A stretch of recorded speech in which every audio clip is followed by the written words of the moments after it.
What's up everybody, VB here bringing you some Gotham City Impostors gameplay, and I would have got this done earlier, but I spent the whole morning playing Kingdoms of Amula. Seriously, I'm like a third of the way through and I've only just found a new continent. Phileas Fogg spent 80 days and he did the whole damn world for God's sakes. Anyway, in today's video, what we're going to be talking about are this week's new challenges, all revolving around Fumigation, a brilliant match mode. Also going to be talking about the brand new camo that's available to earn. And then just to let you know as well, gameplay wise, we've got a game of Fumigation, which I recorded before the challenges come out, so I'm like freaking psychic or something.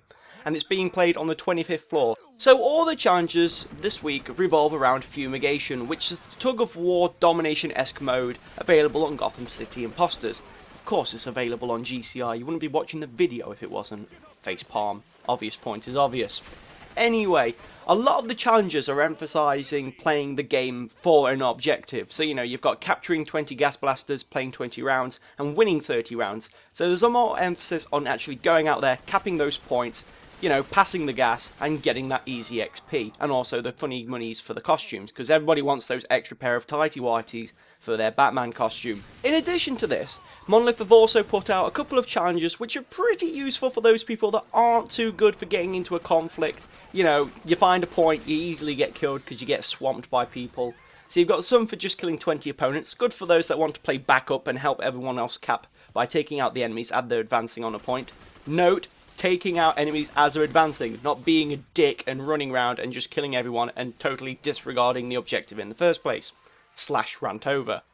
Also, you've got tagging 50 foes with targeting goggles that get you some easy XP as well. Again, very good for the support roles. You do accumulate quite a high score just by tagging and throwing down the motion sensors. So if you're more suited for that role, you are going to get rewarded for that this week as well. And finally, as with all objective modes, you need some way of clearing the site so everyone else can go up, capture the points, or get back in there and hold the ground while people are advancing on it. And this week you can do that by throwing down your impact grenades, because if you deal 5,000 points of damage with them, you get yourself 5,000 XP and 25 costume coins. So yes, again, whatever role you're going to play in the game, whether it be assault, whether it be recon, whether it be, you know, support by tagging the enemies so people can see where they're coming from, you're all going to get rewarded for it. Now, the best thing about all these challenges this week is they don't expire until Friday, so you've got all week to jump into Fumigation and earn that easy XP and those costume coins. Now, also, the good thing about it is this week, if you've never played Fumigation before, or, you know, you're waiting to get last few tallies towards the challenges in-game, it gives you a chance to get those numbers up as well, so you can earn yourself some new calling cards, some new emblems, some new catchphrases. You know, it's a pretty good idea, so definitely jump in there, give it a go, and make the most out of the easy XP you can earn this week. As always with these challenges, there is some camo to earn. It is the kitty camo, so you need to get 600 kills with the Dawn Patrol this week. Now, the Dawn Patrol is the first basic assault rifle you unlock, whether you use the unlock key or whether you use the generic starter class to give you in-game as well. Now, the Dawn Patrol is a pretty reliable weapon. Like Baby Bear's bowl of porridge, it's just right. You know, it'll get the job done. Don't expect anything too fancy, but in the right hands, it's a good solid weapon that'll see you through most gunfights. And really, when you're playing Fumigation, you need the right set of attachments to go with it. For me, when I'm playing Fumigation with the Dawn Patrol, I always put on Penetrator ammo, so there's going to be a lot of mighties about with body armor on. It'll help do that extra damage, get through that armor. Or I run Body Odor Sniffer if nobody's running tagging or motion sensor, because again, you need that heads up to see which way they're coming from, especially on a map such as the 25th floor, where they can come through like 4 different doors. No, scratch that.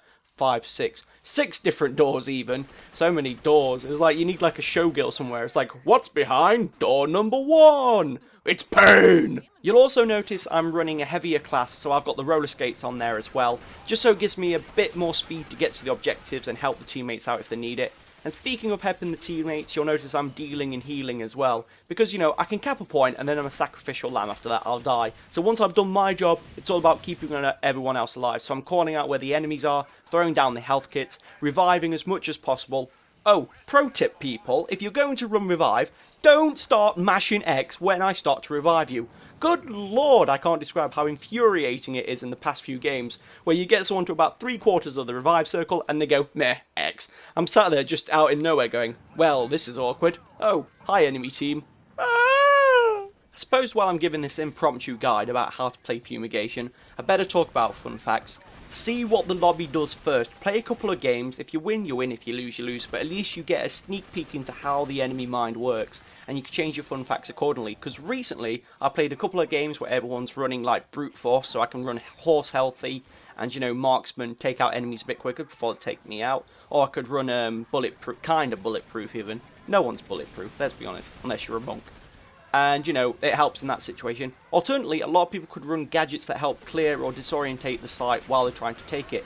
So things like the conch shell, the witch doctor, the boarding party, things like that as well. So you'd want to run fun facts like rummy or well guarded. Sorry, you could be well guarded by well grounded.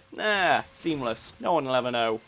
And that'll protect in those kind of situations as well. So just see what the lobby's like first, and then change your fun facts accordingly. And that's about it for another video this week. There's not much on the news or the trend front, to be honest, just because there's not a lot that's been happening, what with Monolith being over at E3 promoting their new game, things like that. Anyway, I better wrap things up. So thanks to all the new subscribers, it's been a while since I've thanked you all. I hope you enjoyed the gameplay and the commentary. Rate, comment, subscribe, you know the drill by now, people.